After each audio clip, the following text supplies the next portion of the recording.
Center for Justice serve as a FIP, which is a Fair Housing Initiative program, where we investigate instances of housing discrimination. So if at any time that you believe that your rights have been violated under the law, you can give our office a call where we can investigate the instance.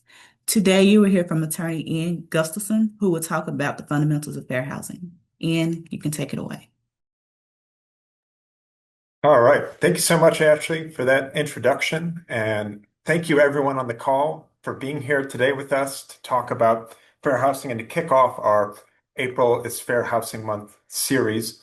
Today, we're going to go over the foundations and fundamentals of fair housing. So we're going to do probably 15 minutes on the history of why Fair Housing Act was necessary in the first place, and then get into the basics of fair housing, what the law does, who it affects, and how it might impact your life. If you've been to one of our fair housing events before, I can promise you this will be a good bit different, more engaging, and a great overview of fair housing as we kick off this month. And I do encourage everybody to attend those events that Ashley mentioned that will be coming up every Thursday. We're going to have some nationally recognized experts on the Fair Housing Act to conduct those sessions. Throughout this hour or so, there will be some opportunities for audience participation, some polls, and an opportunity at the end to ask me any questions you might have about the Fair Housing Act. So I do encourage you to write down any questions you might have and hold them for the end. But without any farther ado, let's go ahead and get started. So I'm going to share my screen and my sound. And I'm on the wrong slide. Oops.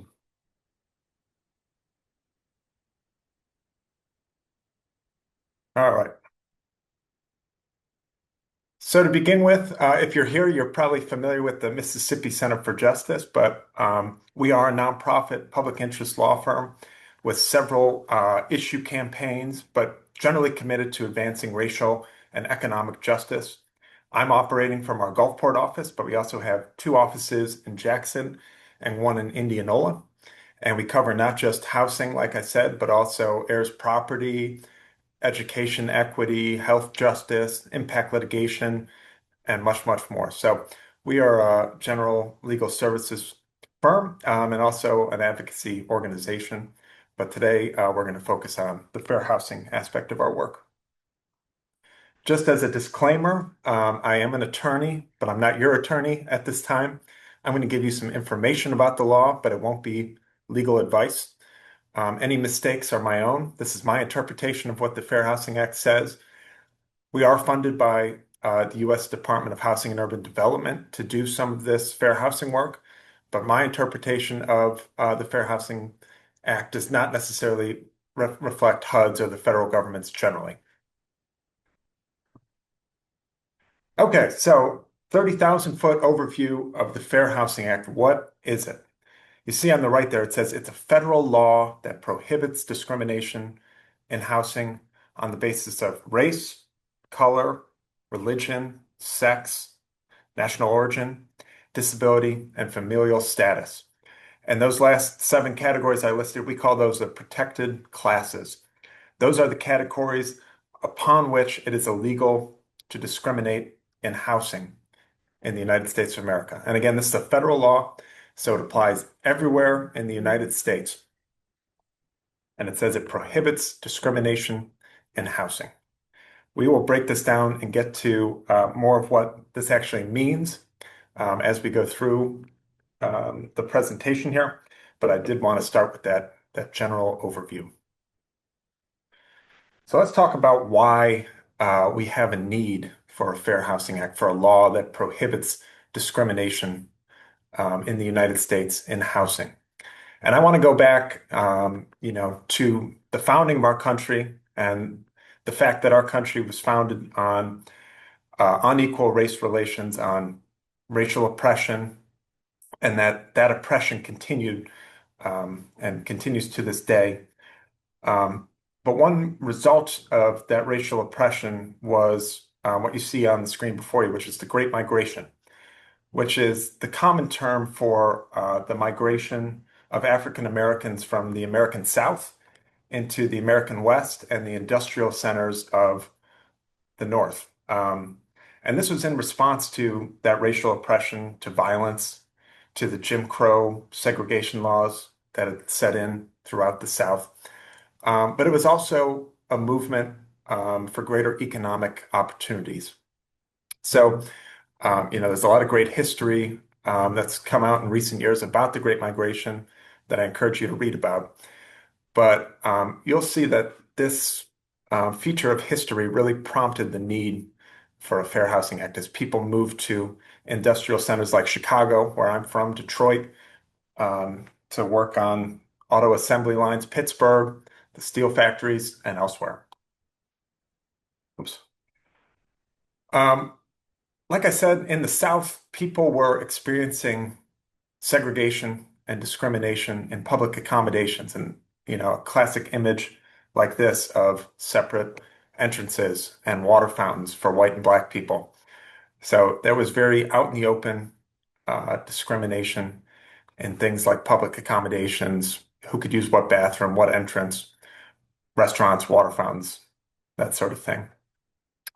In the North, when people moved, to these industrial centers like Chicago, Detroit, Pittsburgh, New York, they weren't necessarily encountering, explicit Jim Crow segregation that looks like this.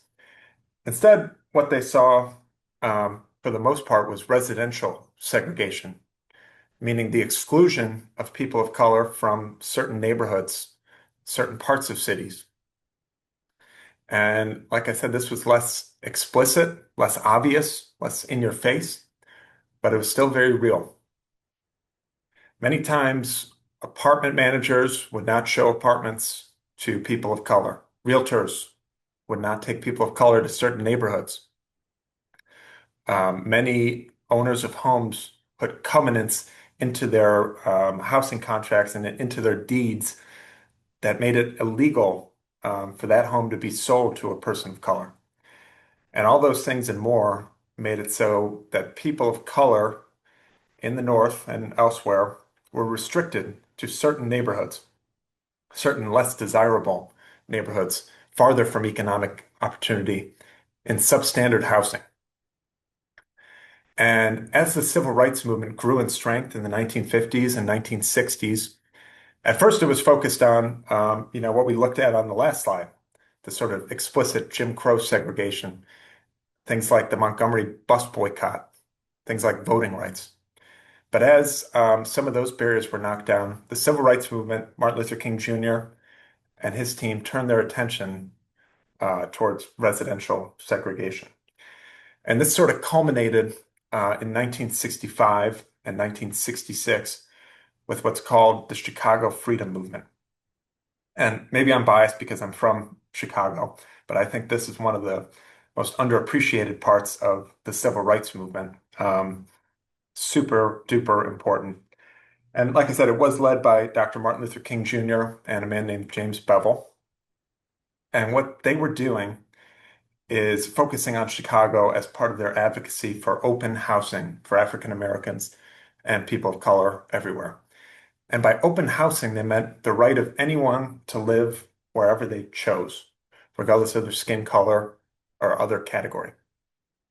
So, as part of this movement for open housing, Dr. King and the movement led marches throughout the city of Chicago, picketing, all sorts of advocacy and public protest to call attention to this matter.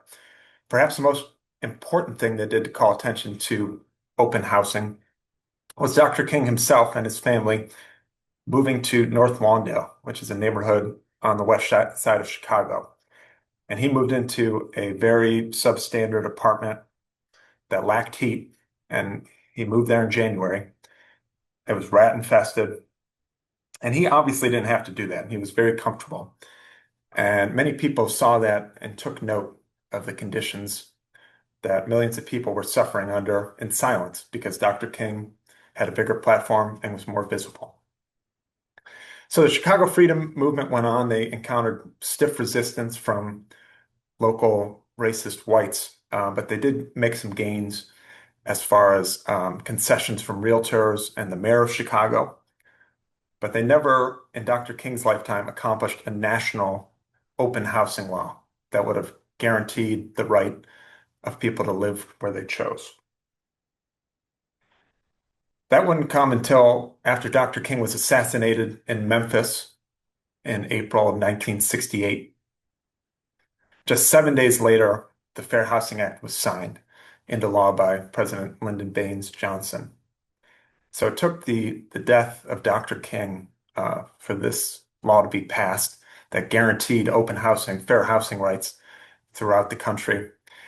And in my view, the Fair Housing Act was sort of a tribute to Dr. King and his work, and is certainly one of the biggest parts of his legacy and one of the most important civil rights laws that we have. So we're going to watch clips from a short video about the passage of the Fair Housing Act that I think does a very good job of explaining how this got done. Oops.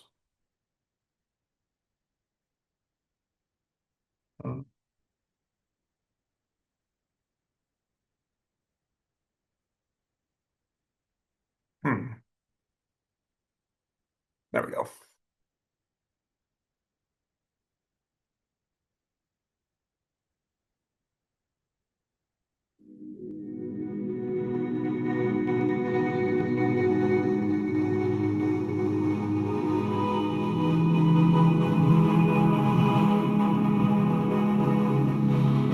Few in the nation believed that fair housing would, in our time, become the unchallenged law of this land.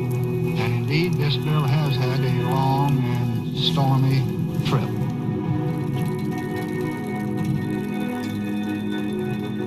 Well, I don't know what will happen now. We've got some difficult days ahead. Like anybody, I would like to live a long life. Longevity has its place. But I'm not concerned about that now. And I've looked over and I've seen the promised land. I may not get there with you, but I want you to know tonight that we as a people will get to the promised land. So I'm happy tonight. I'm not worried about anything. I'm not fearing any man. Ladies and gentlemen, Martin Luther King was shot and was killed tonight in Memphis.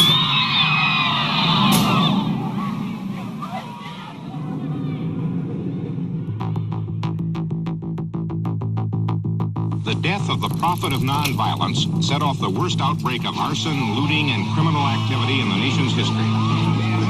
Washington's ghettos burned within a few blocks of the nation's capital. The life of a man who symbolized the freedom and faith of America has been taken. And no words of mine can fill the void of the eloquent voice that has been stilled. But this I do believe deeply. The dream of Dr. Martin Luther King Jr. has not died with him. President Johnson was We're going to skip ahead just a little bit. The death of Martin Luther King. So just to clarify, they're talking about how the Fair Housing Act was brought to the floor of the House and Senate and the movement, and we're just going to watch the tail end of It's that. a tragic thing, but no legislation should be passed as a memorial to anyone. In spite of the riots, I am going to support this legislation with all the vigor that I possess. The laws that we pass up here are for all time. The Martin Luther Kings come and go. The public reaction to this horror gave the sensible members of the committee a compelling argument that the House Rules Committee had to report that bill out. And I think that's how we got our bill. They just didn't dare bottle it up any longer. I have a dream that one day Negroes will be able to buy a house anywhere that their money will carry them. At long last this afternoon, fair housing for all is now a part of the American way of life. Democracy's work is being... All right. So I think it's important to recognize the historical context that our fair housing law comes from. And obviously, if it was not still important today, if it wasn't still relevant today, we wouldn't be talking about it. But the fact is that many people made huge sacrifices so that we could have a fair housing law and so that we could have open housing in the US. And I think it's important to appreciate that as we go through and talk more about what this law actually does. So we're going to talk about the protected classes. Again, the Fair Housing Act, in its essence, says that it's illegal to discriminate because somebody is a member of one of these protected classes. And again, we have disability, race, sex, color, national origin, religion, and family status. And I'm going to go over just a few of these that people that aren't as obvious and intuitive. So race is just kind of our popular conception of what race is: white, black, Hispanic, Asian. It's the social construction and categorization of people on the basis of their perceived shared physical traits. This one often goes along with, you saw color is also one of the protected classes. Oftentimes, these cases are filed both on the basis of race and color because they're sort of overlapping. Disability, for purposes of the Fair Housing Act, refers to or is defined as a physical or mental impairment that substantially limits one or more major life activities. So to be disabled for purposes of the Fair Housing Act, you don't have to be receiving disability checks from the federal government. You don't have to have a disability determination from the federal government. Instead, you simply just have to have some sort of physical or mental impairment that limits, a major thing in life that you do. It could be walking, it could be communicating, talking, cooking, getting up and down stairs. There's all sorts of major life activities that could be limited by some physical or mental impairment that you might have. Family status, that refers to the presence of children under the age of 18 in the home, or the presence of a pregnant woman who's, imminently going to have someone under the age of 18 in their home. We know that many landlords don't want to rent to kids because they're loud or they might tear a house up. But the Fair Housing Act makes it illegal to discriminate against families with children. And lastly, national origin refers to a person's birthplace or ancestry. So that could be, again, Hispanic, or somebody's Mexican or of Middle Eastern descent.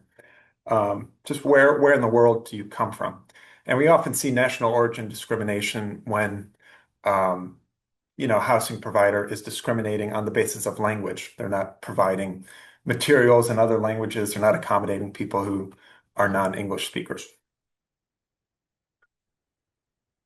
So we heard from the video and our little historical introduction that the Fair Housing Act was in large part passed to address racial discrimination and the exclusion of African Americans from housing for rent or for sale. And race still is an important category for purposes of the Fair Housing Act. But now you see on this chart that the large majority of Fair Housing Act complaints that are filed are actually on the basis of disability. So HUD intakes these fair housing complaints, and they usually get between 30 and 40,000 a year, of which MCJ files several. And over half of those are actually on the basis of disability. And we'll talk about why that is in a little bit, but it's quite a stark change from when the act was first passed. Okay, so let's get into what actually are violations of the Fair Housing Act. What is the discrimination that we're talking about here? So just again, as an overview, I think sometimes we hear discrimination. We're not really sure what that means. We know it means treating people differently or treating people badly because of a characteristic they have. But I think a helpful way to think about it is just basic differences in treatment in a housing situation because of a person's protected class, because they're disabled, or because they, come from one country or another, or because they have small children in their home.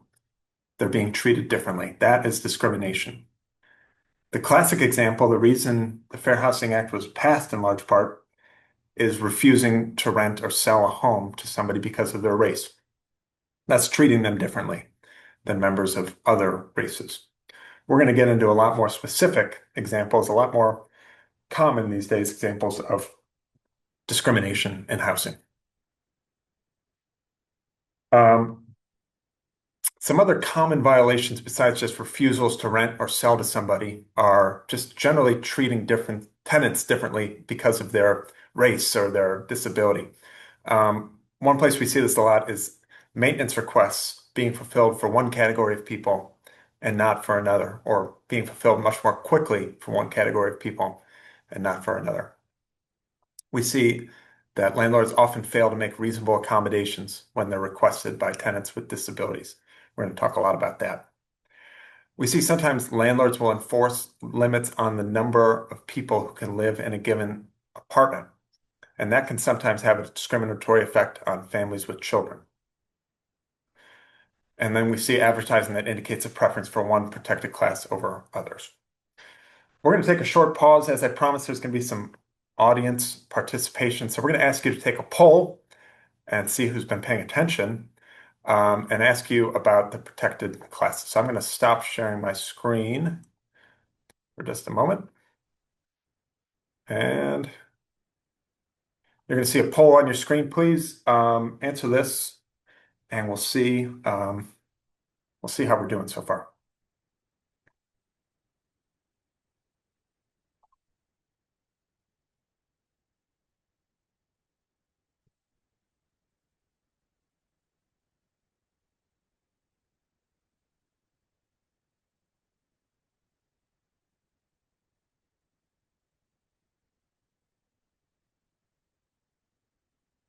All right, we're going to take 15 more seconds. So if you have an answer, get your answer in, please.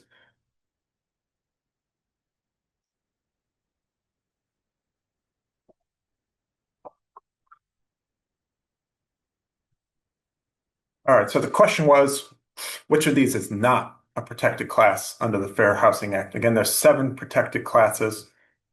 And the one that appears here that's not a protected class under the Fair Housing Act is age. So technically, under federal law, it is legal to discriminate on the basis of age in housing. You can make the argument that, because family status is one of the protected categories and it's illegal to discriminate against families with children, age sort of is protected, but only to some extent. So thanks for your participation and nice job to those of you who got that one. Go back to our PowerPoint.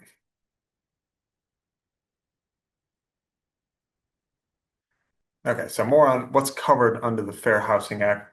We're going to talk about what type of housing is covered because unfortunately not all housing is covered by the Fair Housing Act. The Fair Housing Act says it covers dwellings. It uses the word dwellings, and it defines dwellings as any place to which a person intends to return. So any place that you go back to lay your head down at night could be considered a dwelling. So some common examples of things that are covered, obviously apartments for sale or rent are covered. Houses that are for sale or rent are covered by the Fair Housing Act. Some people are surprised, though, that homeless shelters are covered by the Fair Housing Act. A hospice is covered. Dorm rooms and university housing are covered by the Fair Housing Act. Nursing homes. And what do all these places have in common? They're places to which people intend to return, to where they repeatedly go to lay their head down at night. There are some exemptions to this general rule that dwellings are covered, and I think it's important to cover those exceptions. The first is commonly known as the Mrs. Murphy exemption. And that is basically says that when an owner lives in the building that they're renting out, they live in one part of the building they're renting out, and they rent out the other units, they are not required to follow the Fair Housing Act as far as who they're renting to. So the classic example would be like the owner has a duplex and they live on one side of it and they rent out the other side of it. And they generally don't have to follow the Fair Housing Act as long as they own fewer than four or fewer rental units. Another exemption is for people who rent out or sell homes and they own three or fewer, and they don't use a realtor or a broker. So really small landlords or sellers of homes who don't use realtors or brokers, again, generally don't have to follow the Fair Housing Act. Some religious organizations, churches own housing, and they're not required, they are allowed to rent out that housing to only people who are members of their religion. That's an exception. There is some HUD-sponsored senior housing, 55 plus housing, and for very apparent reasons, they don't have to allow families with children into that type of housing. Okay, so just some food for thought. Think about this for just a second to yourself. Should Airbnbs be required to follow the Fair Housing Act? I'm going to tell you about what the law says, but just as a way of thinking about what we've covered, do you think Airbnbs should have to follow the Fair Housing Act? There was a case filed by the United States Department of Justice last January, called the United States versus Airbnb, that set out to test that question. Should Airbnbs be required to follow the Fair Housing Act? And in this complaint, it was out of Huntsville, Alabama. The Airbnb owner told this family with small children who wanted to stay there for 3 months that they should look for another place, that the property wasn't suitable for children. And so the US and this renter sued Airbnb and say, hey, you're discriminating on the basis of family status. You're not allowing a family with children here. And in June of last year, there was a large settlement paid out by Airbnb and the family that was renting the house out. And they had to implement some policy changes. Now, that was a stay of 3 months, like I said. And remember, the definition of who has to follow the Fair Housing Act is when it's a dwelling and a place to which a person intends to return. So stays of 3 months are probably covered by the Fair Housing Act. But the case law, the courts have generally decided that shorter stays of just like a weekend are probably not covered by the Fair Housing Act. So if you're just booking an Airbnb for a weekend, it's probably not subject to the Fair Housing Act, but a longer stay very well might be. Okay, we're going to talk about advertising for housing. We see advertisements for housing all the time, right? Not just in the newspapers anymore, but on Facebook, all over the internet. And it's a very important way that landlords and realtors get their product out there is by advertising. And the Fair Housing Act has a whole section about advertising. And they say that advertising for housing should not indicate a preference for one protected class over another. So you shouldn't say in your advertisement that you want people of one particular race and not another. Or you shouldn't say you want, to exclude families with children, because that is discriminatory. Now, advertising doesn't just refer to written statements put on Facebook or, pamphlets or flyers or newspaper ads. It also refers to verbal communications by the housing provider to the public.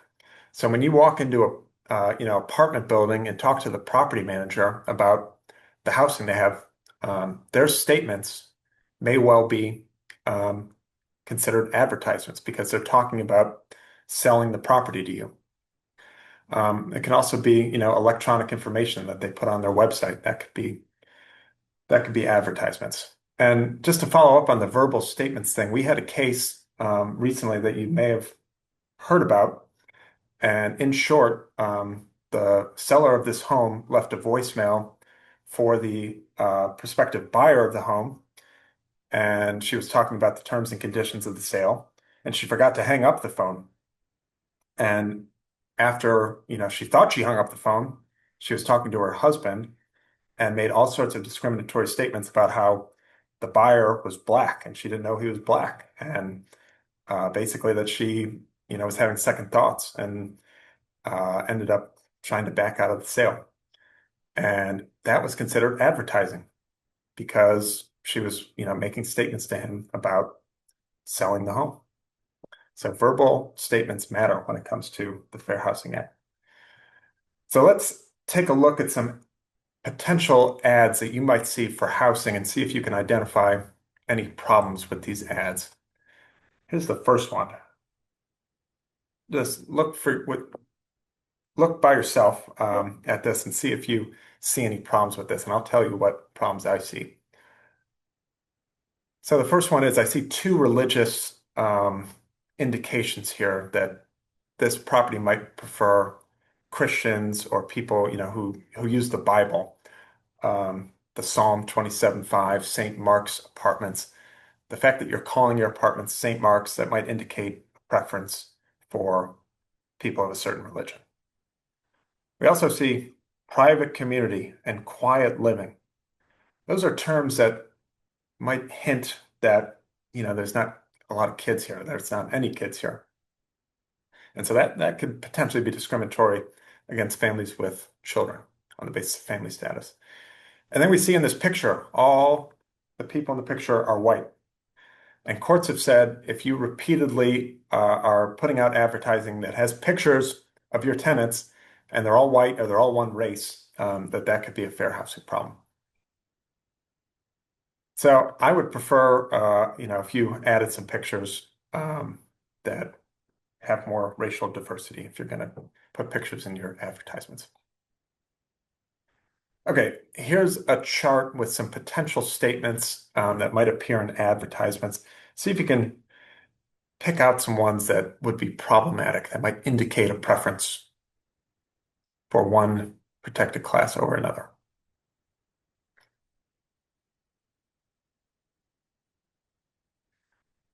Okay, these ones in red we identified as probably posing fair housing problems, and the ones in green are probably okay. So we see over here, black family home. You can't just say that you want one particular race in your home. Christian community, preference on the basis of religion. Active adult, family status. So I think you get the point. Advertisements are the source of many fair housing cases. If you see advertisements out there that seem to indicate a preference for one protected class over another, I urge you to contact us about that. Okay, just to see if we followed that, I'm going to do one more poll here. Back. So when it appears on your screen, please go ahead and answer this question once you've read it.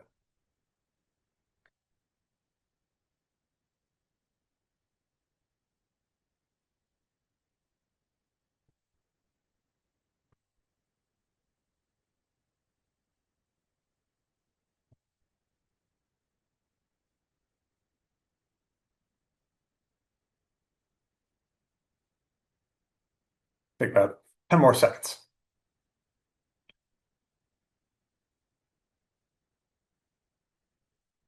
All right, nice job. The question was, which of these might be a problematic phrase under the Fair Housing Act if it appeared in an ad for an apartment complex? And 94% of you got the correct answer, which was 2 children per household permitted. And this is good that you guys got this because we didn't really talk about it, but any limitation on the number of children could also be considered familial status discrimination. The Fair Housing Act doesn't want you to have to choose how many children to have because of your housing situation. So back to PowerPoint. All right.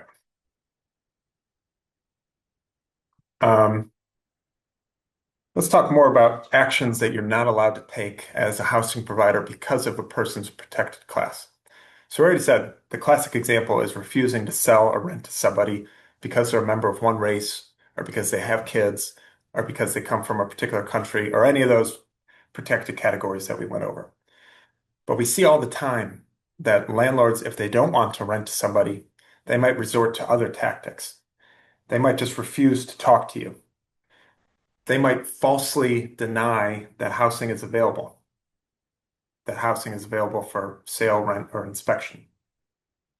They might set different terms or conditions for sale or rental. Like they might say a family that has children has to pay a higher security deposit than a family that doesn't have children.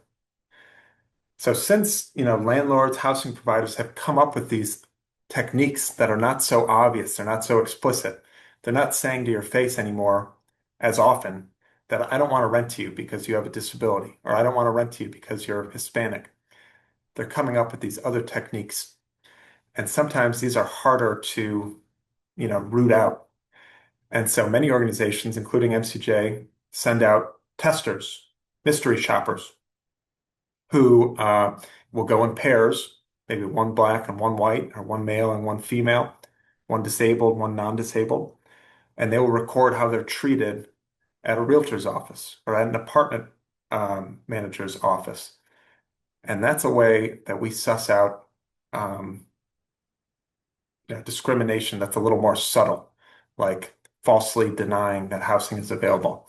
If I walked into the apartment building and they say, "Oh yeah, we've got 3 two-bedroom units to show you," and then right behind me, a black man walks into the apartment building and they say, "Oh no, I'm sorry, we don't have any two-bedroom units." We know that there's discrimination at play. And so, like I said, we use testers to try to sniff that out.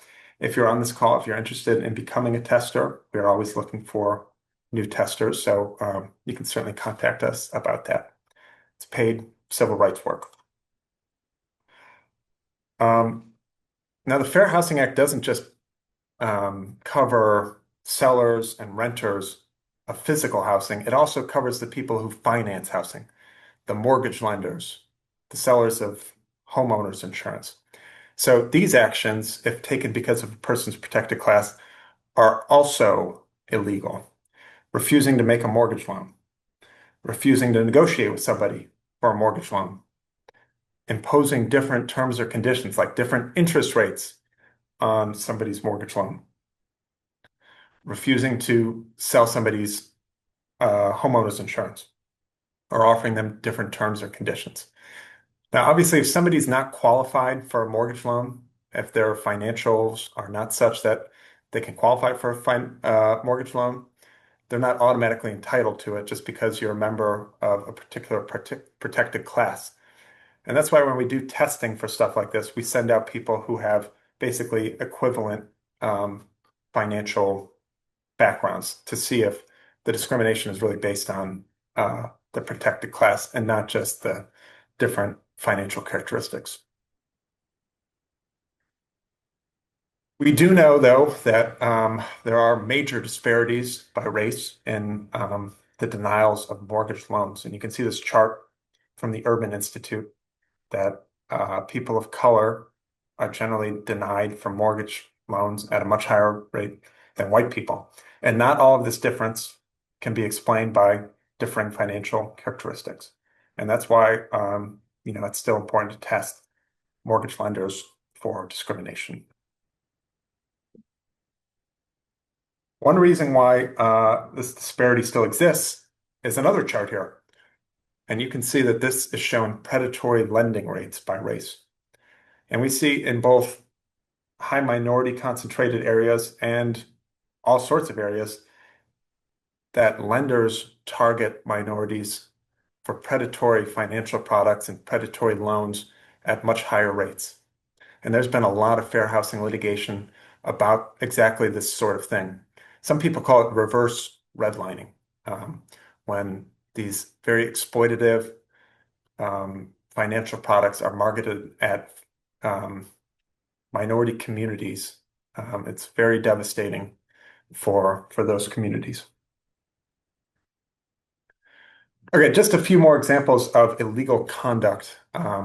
Evictions on the basis of race or family status or any of these categories are illegal. Sometimes we'll see apartment managers, if they don't want to rent to somebody, they'll only quote them the highest price apartment that they have available. That is not allowed. We already talked about maintenance. Limiting the use of services or facilities. We see this with family status sometimes.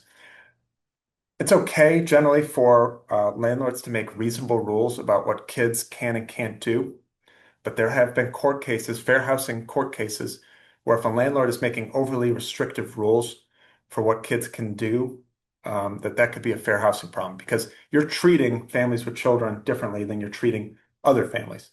So that would be things like maybe making a rule that even teenagers can't be in common areas of the property without adult supervision. It's basically, are these rules reasonable? Are they put there for a good purpose or not? Okay, steering is another important fair housing concept. Steering is the attempt to influence a person's choice of housing because of that person's protected class. This is when you're talking to a realtor, you're talking to the manager of an apartment building, and they try to put you in a certain area because of what you look like.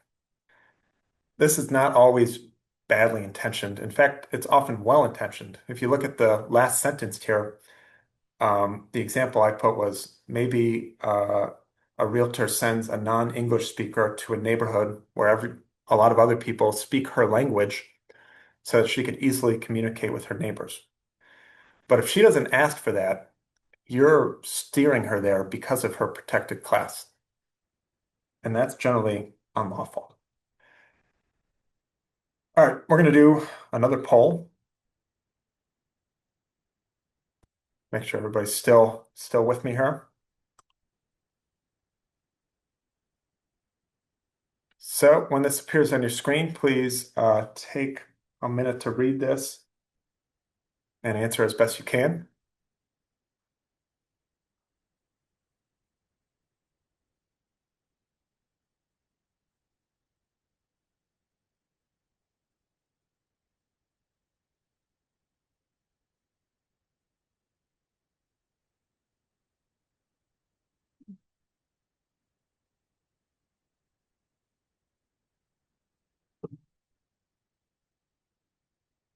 All right, take another 15 seconds.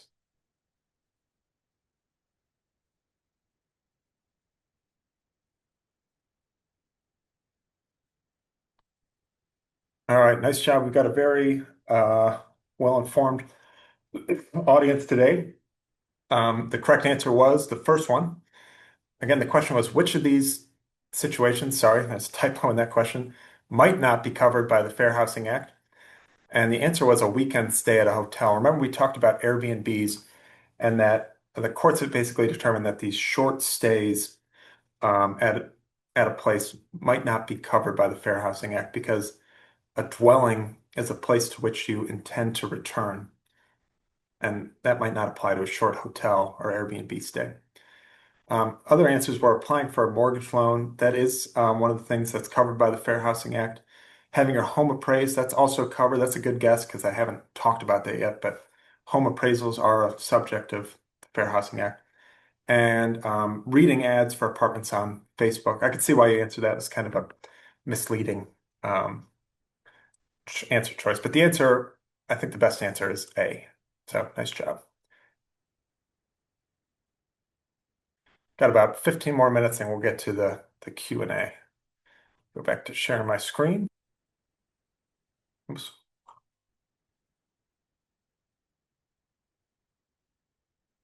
All right, so more on steering. Remember, that steering is when they direct you to a particular area because of what you look like or your protected category. So these examples I've written out might be something that a realtor or an apartment manager says to you that I think would be illegal steering. So the first one, since you have several children, our experience has shown that we will have fewer complaints from neighbors if you live on the first floor. That's steering. Because you have a certain family status, they're sending you to one part of the complex. And again, this is well-intentioned. They're trying to minimize complaints against you, but it's still illegal steering. Second one, I assume from your last name that you're Muslim. I have an empty unit next to a Muslim family. Would you like to see it?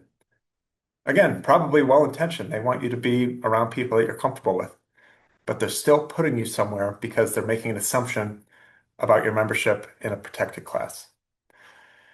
The only available unit we have is on the second floor. So since I see you use a wheelchair, I can put you on a wait list for a first floor unit. Again, super well-intentioned. Somebody in a wheelchair probably needs a first floor unit if possible, but the apartment manager should wait for the person to ask for that. Okay, disability and the Fair Housing Act. This is going to be covered in greater detail in our fourth week, I believe, on April 23rd. So I'm going to give you an overview of this. But if you're interested, and this is a super important topic, please join us again on Thursday, April 23rd for a deep dive on this topic. Again, disability, as defined by the Fair Housing Act, is a physical or mental impairment that substantially limits one or more major life activities. It could also be if you have a history of having that kind of impairment, or if you're perceived as having that kind of impairment. So we're going to talk about reasonable accommodations. Super, super important topic. What are reasonable accommodations? They're changes in rules, policies, or procedures that are necessary to allow a person with a disability to fully utilize or enjoy their housing. Okay, so the changes to the rules, usually in rental housing, that allow a person with a disability to fully enjoy their housing. I think this is clarified with some examples. A classic example is changing the due date of rent. Okay, so that's changing a rule. And why is this done? Maybe somebody has a disability, and so they are on disability. They receive disability checks from the government. And maybe those disability checks don't come until the 5th of the month. But the lease says that rent is due on the 1st. And so this person's getting a late fee every month because they're not paying on the 1st. So a reasonable accommodation, a change to the rule, would be making rent due maybe on the 6th. And that would accommodate this person's disability, would allow them to utilize and enjoy their housing more fully. Another example might be reserved parking, reserved accessible parking for someone with a disability. We're going to see a video about that in just a second. Maybe the classic example is a building that doesn't allow pets, still has to allow emotional support animals or service animals because they allow people with disabilities to fully enjoy their housing. So the key word in reasonable accommodations is reasonable. These requests must be reasonable. You can't just ask for anything. It has to be reasonable. Also, the person requesting the accommodation has to have a disability for purposes of the Fair Housing Act. And the accommodation that you're asking for must be connected to your disability.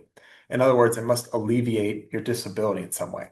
Like in the example of the disability checks, because of your disability, you receive your checks late, and therefore you need the accommodation of getting the later due date. So what does reasonable mean? Well, HUD has defined that, and that's what we see on our screen right now. Requests for accommodation or modification are considered reasonable if they don't cause an undue financial and administrative burden to the housing provider. An undue financial and administrative burden to the housing provider. So let's say you live on the 3rd floor of your apartment and there's only stairs to get up there and you break your leg. And you go to your apartment manager and you say, hey, I need you to put in an elevator because I broke my leg and I can't get up to the 3rd floor easily anymore. That probably is going to cause an undue financial and administrative burden on your housing provider. Instead, they could transfer you to maybe a 1st floor unit so you don't have to go up the stairs at all. If you look at the 3rd bullet point, it's also not a reasonable request if your accommodation is going to cause harm or damage to others. So if you're requesting a service animal or an emotional support animal, and that animal is a tiger, there's a very good possibility that that emotional support animal is going to cause harm or damage to others if you live in an apartment. So that probably is not a reasonable accommodation. So I get this question a lot. Who can actually request a reasonable accommodation? Does it have to be the person who actually has the disability? And the answer is no. If you're, you can request accommodations for yourself, but an attorney could do it for you. Your parent, guardian, or caregiver, or another member of your household can make these requests on your behalf. They can be in writing or they can be verbal. I highly, highly encourage you to make these requests in writing. And I also highly, highly encourage you, if you feel like you need an accommodation, to contact my office and we can help you to phrase your reasonable accommodation request and come up with it so that it will pass scrutiny if you have to go to court over this reasonable accommodation request, which we obviously never want to have happen. Okay, so as promised, we're going to watch a testimonial from one of my clients who had an accommodation situation.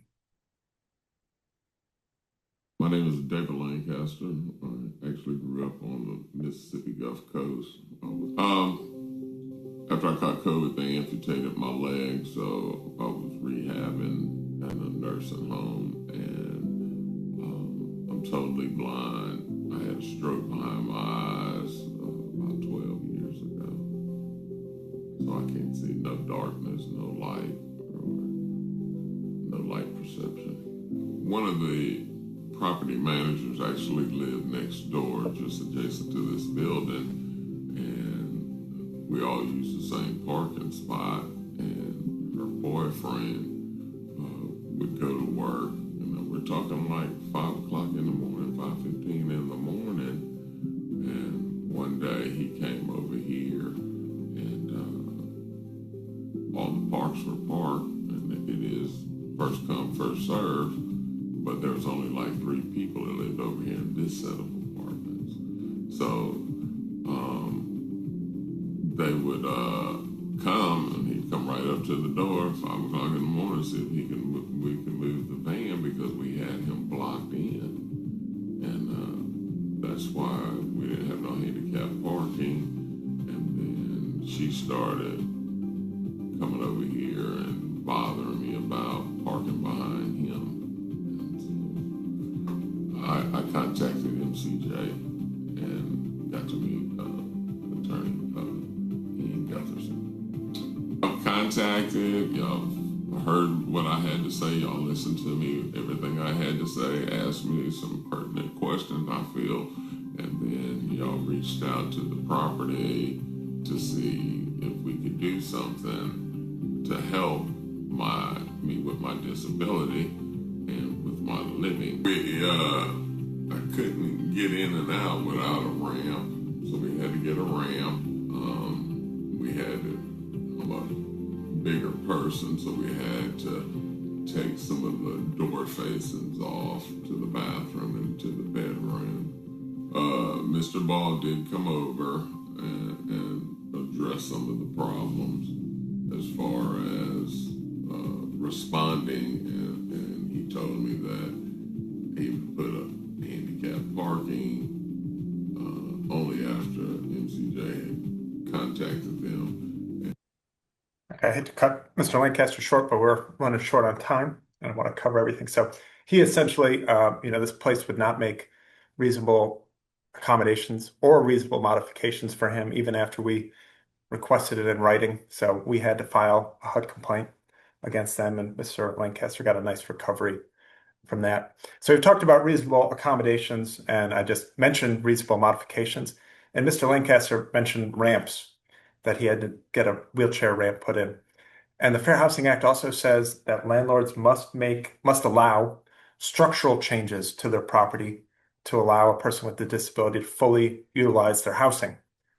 Now, generally, tenants are required to pay for these. In some subsidized housing, the landlord has to pay for these. Common examples, like I said, are wheelchair ramps, shower grab bars or toilet grab bars, lowering light switches or thermostats, or even kitchen counters so that somebody in a wheelchair can reach them. I had somebody recently who was hard of hearing and worried she wouldn't hear her smoke alarm. So we had them put in a like strobe light smoke alarm over her bed. Yeah, so here's some more common examples. It's very important to note that if a landlord denies a reasonable accommodation or modification request, that's a Fair Housing Act violation. And that's why when we saw that chart of how many complaints are filed on the basis of disability, that's why disability is so high, in my opinion, because landlords don't always know that they have to make these reasonable accommodation or reasonable modifications. They should know, but they don't always know that they have to make these requests. And again, I highly encourage putting these in writing and contacting us if you anticipate making one of these requests. Here's some more accommodation examples. Asking anybody coming to your unit to wear a mask if you're susceptible to COVID. Asking for non-chemical pest control because if you have breathing problems, moving to a first floor apartment from the third floor if you have trouble with the stairs, stuff like that. We're going to skip this video. And here's more examples of reasonable modifications. We covered a lot of these. Okay, we're going to talk just very briefly about disability verification because I'm running short on time. If you do request an accommodation or a modification, your landlord is permitted to verify that you do have a disability and that your accommodation would, alleviate that disability in some way. But they can only ask for that verification if the disability is not obvious or the need for your accommodation is not obvious. If you do have to verify your disability, it should, the letter verifying it should come from a licensed healthcare provider who actually treats you. Yeah, we covered that. All right, very briefly on assistance animals. Emotional support animals are getting very popular these days for good reason, and there is a difference between emotional support animals and pets. To be an emotional support animal, a resident must have a disability-related need for the animal.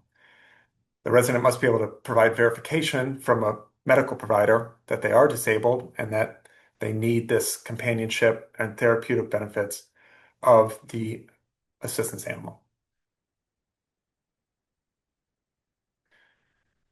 These are various animals. Any of these, in theory, could be an emotional support animal. It just sort of depends on whether the request is reasonable or not. Like we said, we looked at what makes a request reasonable. Does it cause an undue financial or administrative burden on the landlord? Or does it cause harm or threat to others are the two big reasons why it would be unreasonable. But, in certain houses and certain situations, I could see that any of these could be reasonable to have as an emotional support animal. We see these vests all the time or like certificates that people get online for their animals. And these vests that you might buy on Amazon in themselves do not make your animal an emotional support animal or a service animal. Again, the key is being able to verify this from a medical provider. Just want to say that property managers can still require that all the rules that apply to regular pets also apply to accommodation animals. We're going to skip the reasonable accommodations quiz. You guys have done so well on the quizzes, I don't even think it's necessary. So the reason we talk about the Fair Housing Act, one reason we talk about the Fair Housing Act is because if people in the community's rights have been violated, we want to enforce it. And we want to make sure that that doesn't go unnoticed and unaddressed. So if anything I said here today reminds you of a situation that you've encountered or that a friend has encountered, I do encourage you to contact us to see if there's something we can do about it. A lot of people worry that if they speak up about a fair housing problem that they're encountering, that they'll be retaliated against, or that their landlord will kind of go crazy and go after them. But the Fair Housing Act itself says that retaliation or intimidation when a tenant is getting ready to make a Fair Housing Act complaint or take any kind of protected activity under the Fair Housing Act, that's itself a Fair Housing Act violation. If they retaliate against you or if they try to intimidate you from taking that kind of action. So you have two options if you want to try to enforce the Fair Housing Act. You can either file a complaint with HUD, like I talked about, and they will investigate your complaint. They will decide whether to file a lawsuit against the property manager or whoever you're going after. They will try to get you and the person that you're going after to settle your case, either for money or for other things. So that's a great option. You have 1 year from the date of discrimination to file a HUD complaint. Or you can file a lawsuit, and you generally have 2 years from the date of discrimination to file a lawsuit on these cases. Either way, if you're thinking about a fair housing case, if you feel like your rights have been violated, here's our number for fair housing issues. Please take a picture of this or write this down so you can contact us if these things do come up. And again, if you're curious, we have several more webinars coming up the rest of the month of April that we're looking forward to, where you'll hear more about the Fair Housing Act. The yellow highlighted area is our shaded coverage area. So we cover sort of the bottom counties as well as a lot of the Mississippi Delta. So if you're in those counties, we can assist you with your Fair Housing Act issues.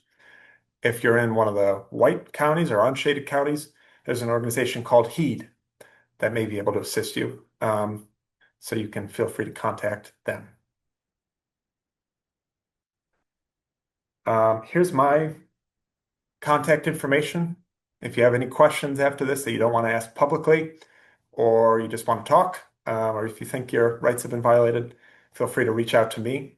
I thank you all for your time and attention and willingness to be here, and great job on the polling. I'm going to unshare my screen, and we're going to take some questions for the last 10 minutes or so that we have. So I think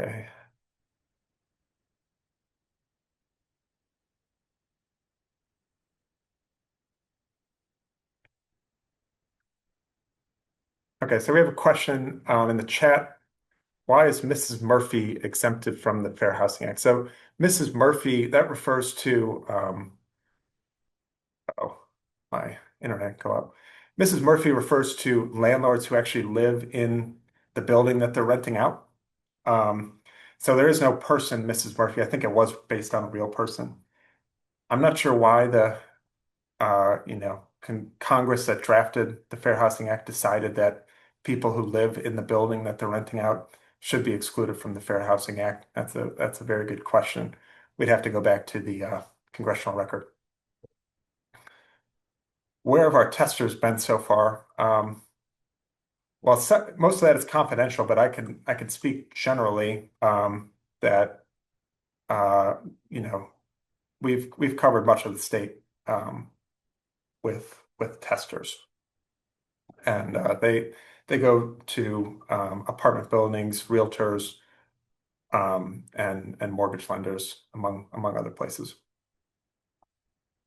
And like I said, we are always looking for new testers. So if there's anybody on this call who is interested in that sort of thing, feel free to reach out to us. Hey, if anyone have any other questions, you can either put it in the chat, or if you raise your hand, we can have you to come off mute. Yes, and that is confidential information, but we do test in regards to rental, sales, and also lending. It's confidential information, so an organization or housing provider will never know that they have been tested unless there is a positive test, which is why we keep that information confidential.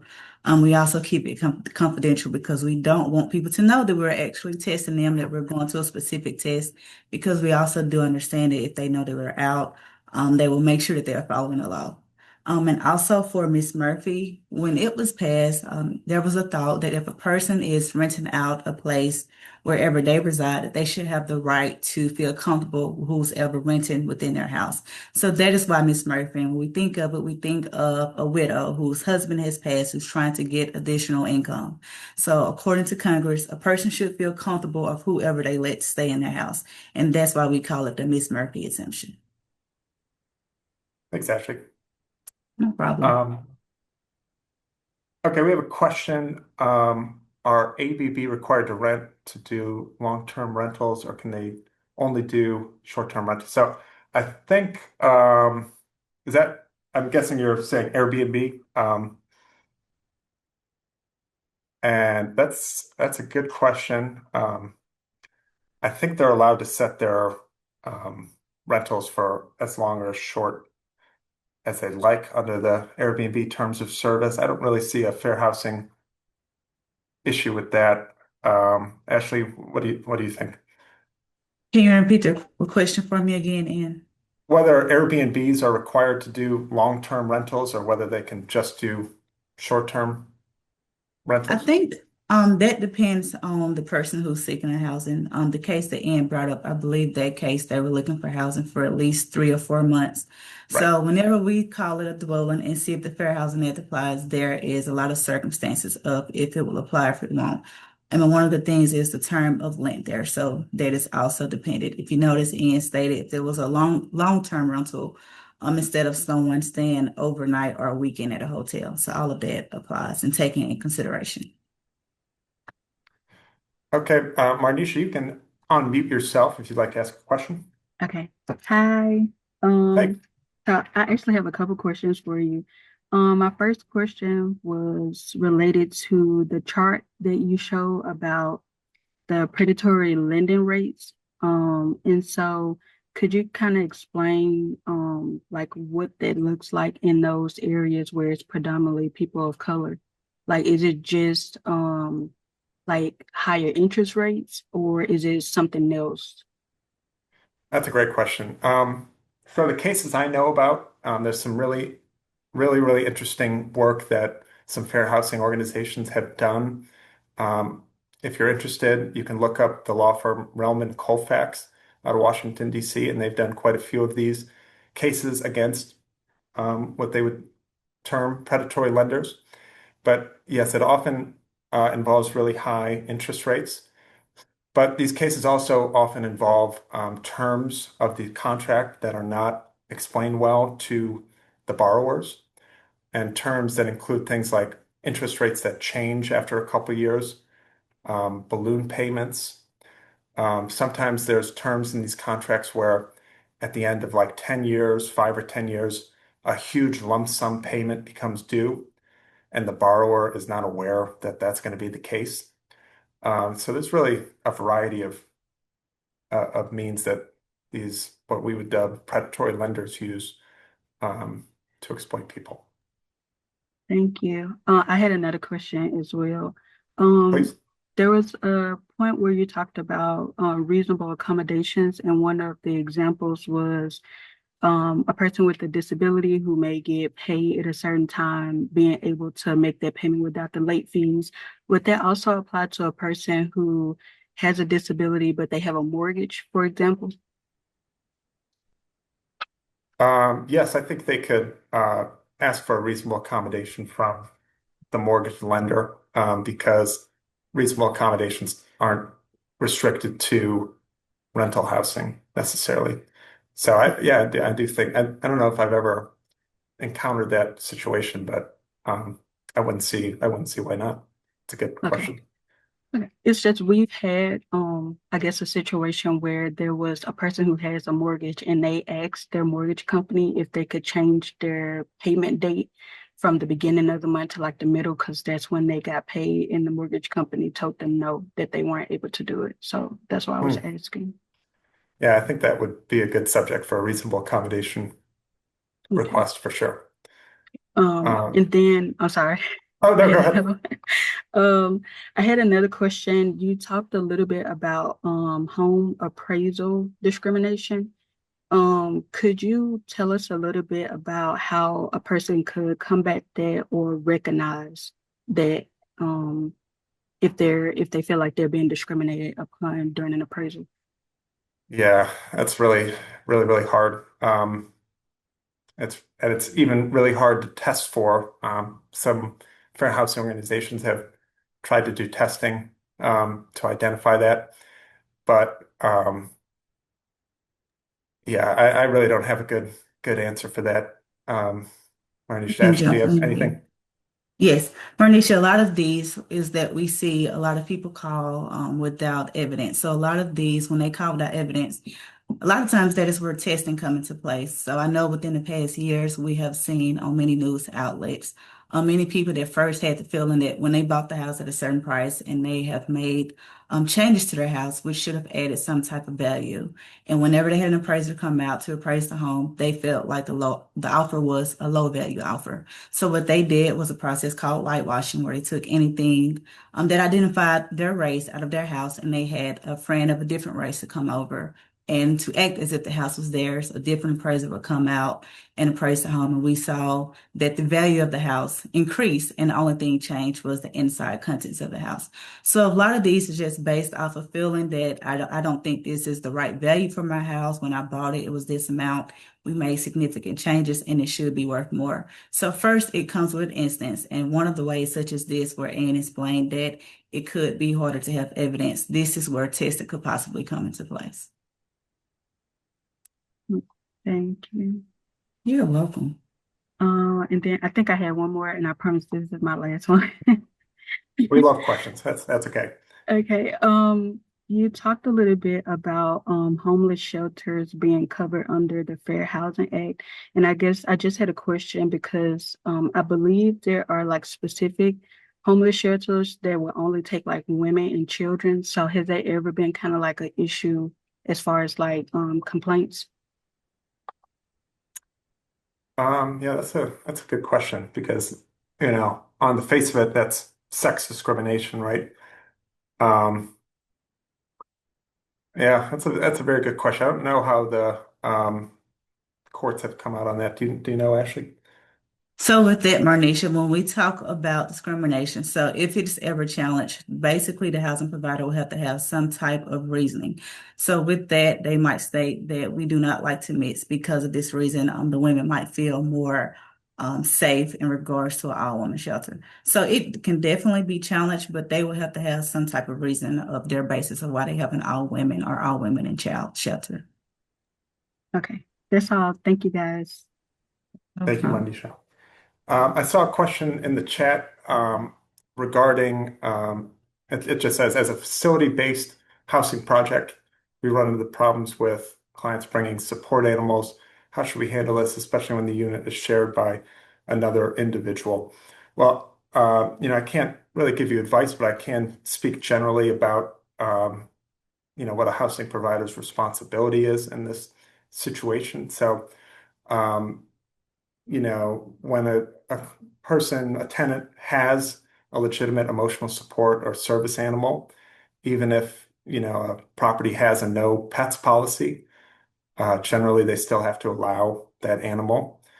If the disability of the tenant or their need for the animal is not apparent, it is permissible for housing providers to ask the tenant to verify their disability by providing a letter from a medical provider that verifies that they do have a disability and a need for this particular accommodation. And like I said, we have a session about this on April 23rd that will cover this question in depth. Any other questions from the audience? You can raise your hand or type them in the chat.